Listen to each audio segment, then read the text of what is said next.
महाराव शेखा जी की जयंती के पावन अवसर के ऊपर आप सभी पिता तुल्य बड़े बुजुर्ग, मातृशक्ति और सभी को, माताओं को, बहनों को मैं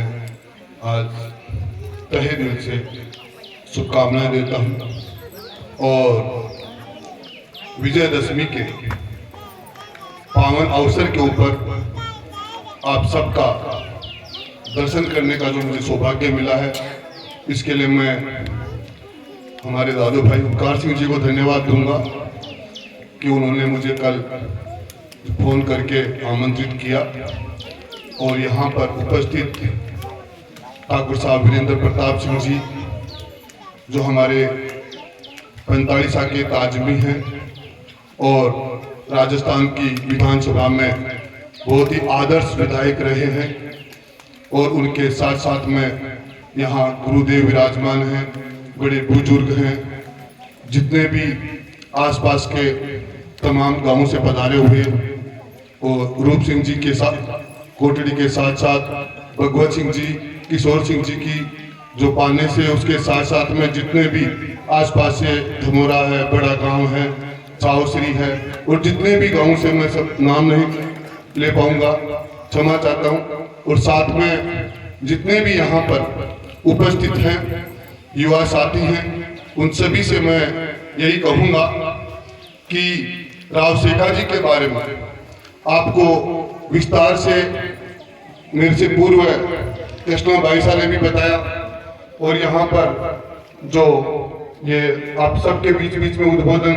दे रहे हैं विष्णु सिंह जी, बहुत ही तन सिंह जी का जो सह गायन आपने प्रस्तुत किया, उसमें बहुत सारी सारगर्भित बातें आपके सामने रखी। मैं आप सबसे यही कहना चाहता हूं कि हमारे पूर्वज महाराव शेखा जी, और शेखा जी ने शेखावाटी बसाई, नहीं केवल शेखावाटी बसाई, राव शेखा जी ने आमेर को जब जब हमारी जरूरत पड़ी, जयपुर को हमारी जरूरत पड़ी, और जब जब सनातन को जरूरत पड़ी, नारी शक्ति की जब जब नारी के ऊपर आघात आया, तो उन्होंने अपने पूरे शेखावाटी के सभी साथियों को, सभी समाजों को साथ में लेकर के, और एक समर्थता का तो उन्होंने वो एग्जाम्पल प्रस्तुत किया ही किया, और हमेशा एक रक्षक की भूमिका निभाई। मैं आप सभी जितने भी युवा साथी हैं उनसे भी मैं कहना चाहता हूँ कि हमारा इतिहास, हमारा गौरवान्वित इतिहास, और इस इतिहास के बारे में हमारे यहाँ पर शिक्षाविद वीरपाल सिंह जी और तमाम हमारे घोड़ा कोट जी के अंदर और शेखावाटी के अंदर बड़े बड़े शिक्षाविद हुए हैं, बड़े बड़े विद्वान हुए हैं, और जितने भी हमारे कवि हुए हैं, जितने भी हमारे इतिहासकार हुए हैं, जिन्होंने हमारे इतिहास को संजोया है, इतिहास को सुरक्षित रखा है, मैं आप सभी जितने भी, मैं विशेष करके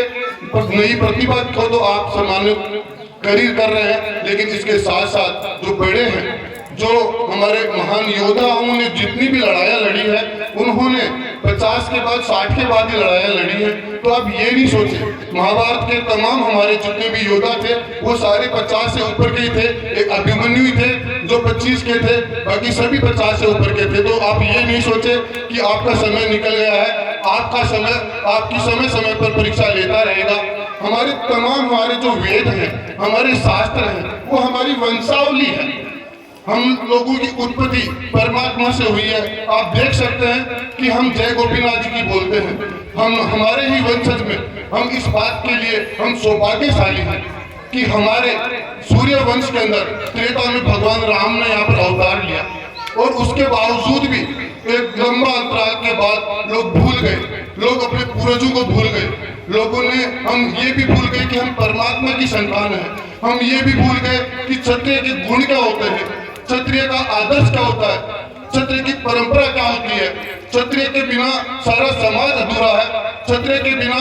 सनातन का सबसे बड़ा जो उदाहरण है वो क्षत्रिय ही है। तो मैं आप सभी से ये कहना चाहता हूँ, उसके बाद जब द्वापर के अंदर भगवान खुद श्री कृष्ण जी ने आकर के और एक गुरु की भूमिका निभाई,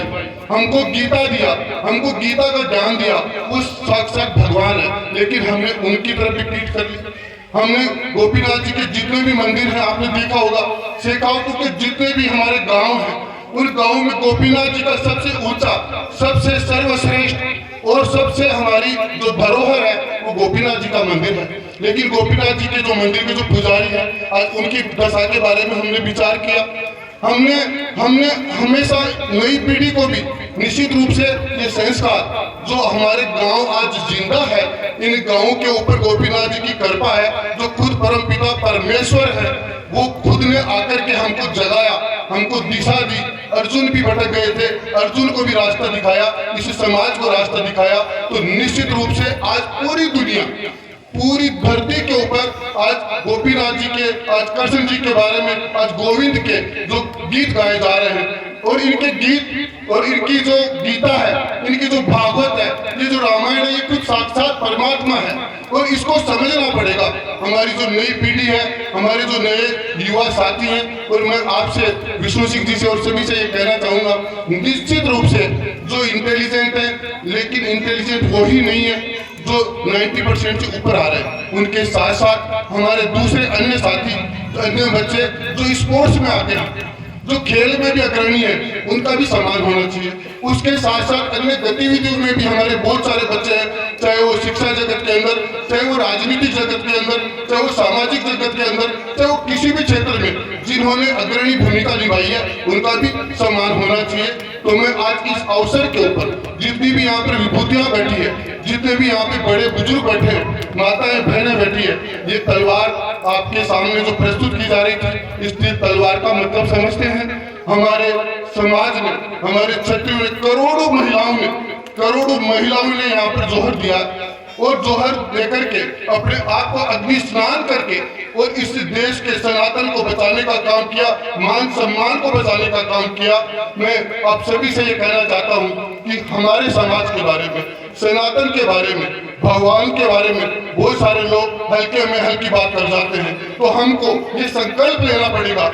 हमको ये प्रतिज्ञा करनी पड़ेगी कि हमारा जो इष्ट है, हमारा जो धर्म है, हमारे जो पूर्वज है, वो हमारी शक्ति है, वो हमारा मार्गदर्शन करते हैं, वो उनसे ऊपर कोई ज्ञान ही नहीं है। मैं इस सब जगह मैंने शिक्षा लिया है, मैंने पढ़ाई किया है, कॉलेज में, मैंने यूनिवर्सिटी के अंदर, और उसके बाद में मैंने राजनीति के अंदर भी, और उस शिक्षा जगत के अंदर भी। लेकिन मैं आपको बताऊं, गीता से ऊपर कोई ज्ञान ही नहीं।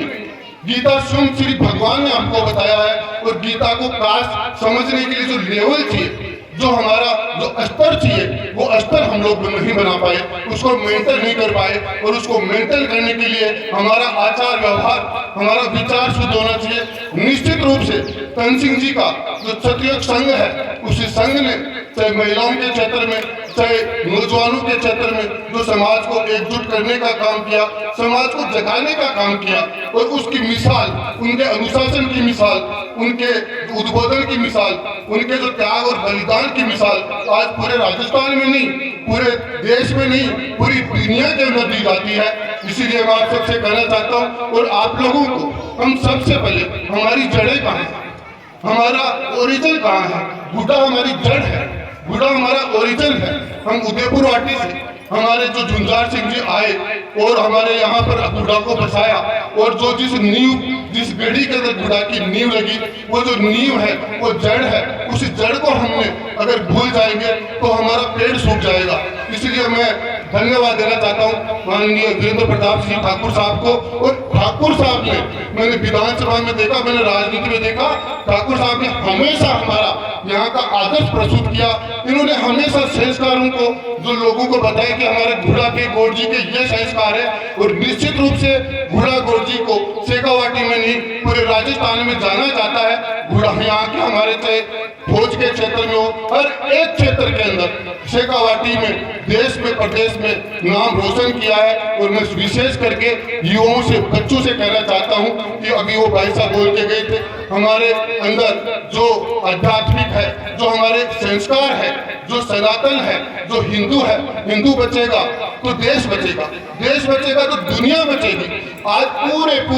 पूरी दुनिया के अंदर हिंदू धर्म की, सनातन की मिसाल दी जाती है। और इस सनातन के अंदर समय समय के अंदर हमारे वंश के अंदर परमात्मा ने आकर के, साक्षात परमपिता परमेश्वर ने आकर के, जो हमारे इष्ट है, जो हमारे गुरु है शेखावतों के, आप सोचो कितना हमारे लोगों ने एक खोज की होगी, त्याग किया होगा, तपस्या करी होगी। और निश्चित रूप से सबसे पहले इस सृष्टि का निर्माण जब भगवान श्री राम ने, भगवान श्री कृष्ण ने जो किया, और विष्णु जी ने सबसे पहला ज्ञान जो ब्रह्मा जी को दिया, उस पहले ज्ञान में सबसे पहला शब्द था तपस्या। और हम तपस्या नहीं करेंगे तो हम मेहनत नहीं करेंगे, हम त्याग नहीं करेंगे तो हम कुर्बानी नहीं देंगे तो हमारा इतिहास नहीं बन सकता था। और आगे आप सबके लिए, विशेषकर बड़ों के लिए ज्यादा चुनौती है। छोटे बच्चों को हमको देख करके चलते हैं, आपको देख करके सीखते हैं। और मैं नारी शक्ति को भी कह देना चाहता हूँ कि आज हमको उन पुरानी सारी चीजों को अंगीकार करके और नए जमाने के साथ में अपने आप को एडजस्ट करना। निश्चित रूप से नया जमाना एक स्पीड से परिवर्तित हुआ है, लेकिन ऐसा कुछ नहीं है कितना भी नया हो जाओ, लेकिन जो हमारी बात थी हमारी रामायण में, हमारे भागवत में, हमारे गीता में है, हमारे वेद में है, उससे ऊपर कुछ भी नहीं है। 1000 साल तक हमारे शास्त्रों पर, हमारे ज्ञान पर, हमारे इतिहास पर, हमारी संस्कृति के ऊपर हमला हुआ। निश्चित रूप से उस हमले का मुकाबला हमारी नारी शक्ति ने जो कुर्बानी देकर के, तलवार चला करके, और इन्होंने जो जोहर करके और हमेशा समाज को दिशा दी। मैं सभी को आज इस महाराज शेखा जी की जयंती के अवसर के ऊपर और विजयदशमी के इस पावन अवसर के ऊपर हमारे लिए ये सबसे बड़ा उल्लास का दिन है, क्योंकि आज के दिन सत्य की विजय हुई थी असत्य के ऊपर। भगवान श्री राम ने आज के दिन ही रावण का सर्वनाश किया था, बुराई का सर्वनाश किया था। आज भी आप बुराई का सर्वनाश करने की प्रतिज्ञा ले, संकल्प ले। समाज में, राजपूतों में कहीं पर भी कभी भी नशे का प्रावधान नहीं था। सरेआम शादियों के अंदर नशा परोसा जाता है, मांस का भी प्रावधान नहीं था। शिकार खेलने के लिए केवल बच्चों का दिल खुल जाए, उनके हाथ युद्ध में ध्वजा नहीं थर्राए नहीं, उसके लिए केवल और केवल शिकार का प्रोविजन था, वो भी हमारे युवराजों को, वो भी हमारे युवाओं को। लेकिन हमने कभी मांस भक्षण शत्रु का काम नहीं था, लेकिन हम मांस भक्षण करने लगे, हम शराब पीने लगे, हमारा नैतिक पतन हुआ, हमारी आत्मा कमजोर हुई, हमारे इतिहास को भूल गए, हमारे परमात्मा को भूल गए। और लोग हमारे परमात्मा की जब मजाक बनाने लगे तो हम भी हंसने लगे। ये कितनी दुर्भाग्य की बात थी, लेकिन हमको याद करना पड़ेगा, हमको सोचना पड़ेगा, पढ़ना पड़ेगा, उसके ऊपर अमल करना पड़ेगा। और मैं कहना चाहता हूँ ये गुड़ा यहाँ पर शेखावाटी की पावर है, राजस्थान की पावर है। चाहे राजस्थान पर हमला हुआ, जयपुर पर हमला हुआ, तो गुड़ा के हमारे पूर्वजों ने हमेशा जाकर के अपनी जान की बाजी लगा करके गुड़ा के नाम को रोशन किया था। इसीलिए मैं आपसे कहना चाहता हूँ कि क्षत्रिय वो नहीं है जो कमजोर को दबाए, क्षत्रिय वो नहीं है जो डर जाए, क्षत्रिय वो नहीं है जो कायर हो, क्षत्रिय वो नहीं है जो खुद की चिंता करे। क्षत्रिय वो है जो वॉरियर होता है, योद्धा होता है, जो भगवान के अलावा किसी से डरता नहीं है। इसीलिए मैं आपसे कहना चाहता हूँ कि हम सब आज के दिन संकल्प ले, प्रतिज्ञा ले। और विशेष करके जो मैं आपको बात बोल रहा हूँ, हमने जो पीठ कर ली है गोपीनाथ जी की, हम रोजाना जय गोपीनाथ जी की बोलते हैं, लेकिन गोपीनाथ जी के वहां पर चरणों में भी जाए, वहीं से हमको शक्ति मिली है, वहीं से हमारे पूर्वजों ने शक्ति ली है। और मैं आज बहुत सारे जो यहाँ पर विराजमान है, ठाकुर साहब बैठे हैं, बहुत बहादुर शक्ति बैठी है, उनको भी सुनूंगा, कोई गलती क्षमा करना। धन्यवाद। जय हिंद।